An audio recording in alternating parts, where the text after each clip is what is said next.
വിവിധ ആവശ്യങ്ങൾ ഉന്നയിച്ച കേരള കോഓപ്പറേറ്റീവ് പെൻഷനേഴ്സ് അസോസിയേഷൻ കളക്ടറേറ്റിന് മുന്നിൽ മാർച്ചും ധർണയും നടത്തി. Kerala cooperative service pensioners association വിവിധ ആവശ്യങ്ങൾ ഉന്നയിച്ച് കളക്ടറേറ്റ് മാർച്ചും ധർണയും സംഘടിപ്പിച്ചു. സഹകരണ പെൻഷൻ റിപ്പോർട്ട് തള്ളിക്കളയുക, നിർത്തലാക്കിയ DA പുനഃസ്ഥാപിക്കുക, ആരോഗ്യ ഇൻഷുറൻസ് നടപ്പിലാക്കുക എന്നീ ആവശ്യങ്ങൾ ഉന്നയിച്ചാണ് മാർച്ചും ധർണയും സംഘടിപ്പിച്ചത്.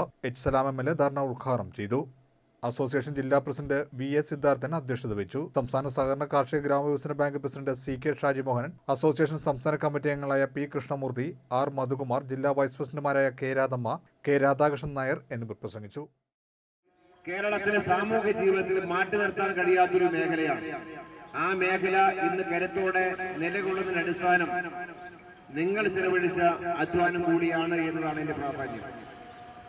നിങ്ങൾ നിങ്ങളുടെ ഔദ്യോഗിക ജീവിതകാലത്ത് നിങ്ങൾ അതിനുവേണ്ടി ചെലവഴിച്ച അധ്വാനം, അതിനുവേണ്ടി ചെലവഴിച്ച സമയം, ഇതാകെ ചേർന്നാണ് നമ്മൾ എപ്പോഴും അഭിമാനത്തോടെ പറയുന്ന ഈ കരുത്ത് എന്ന് പറയുന്നത് എന്ന് കാണാൻ പറ്റും. ഇന്ന് ഒരുപാട് വെല്ലുവിളികൾ നേരിടുന്ന ഒരു മേഖല കൂടിയാണ്.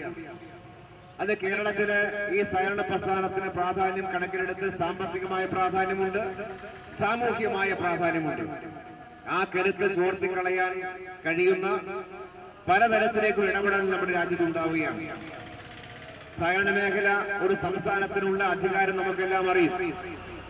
ഒരു സംസ്ഥാനത്തിന്റെ പരിധിയിൽപ്പെടുന്ന കാര്യമാണെങ്കിൽ കൂടി അതിനകത്ത് ഉൾപ്പെടെ കടന്നു കയറി കേരളത്തിലെ സഹകരണ പ്രസ്ഥാനത്തെ തകർക്കാൻ എങ്ങനെ പറ്റുമെന്ന് ഗവേഷണം ചെയ്തൊരു കൂട്ടർ രാജ്യത്തുണ്ട് എന്ന് കാണാം.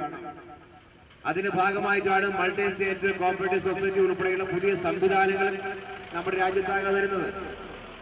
ഇന്ന് കേരളത്തിൽ നൂറുകണക്കിന് അത്തരം സൊസൈറ്റികൾ രജിസ്റ്റർ ചെയ്യപ്പെട്ട് പോവുകയാണ്. അവിടേക്ക് നിക്ഷേപിക്കുന്ന ആളുടെ നിക്ഷേപത്തിന് മേലെ ആർക്കും ഒരു ഗ്യാരണ്ടിയുമില്ല.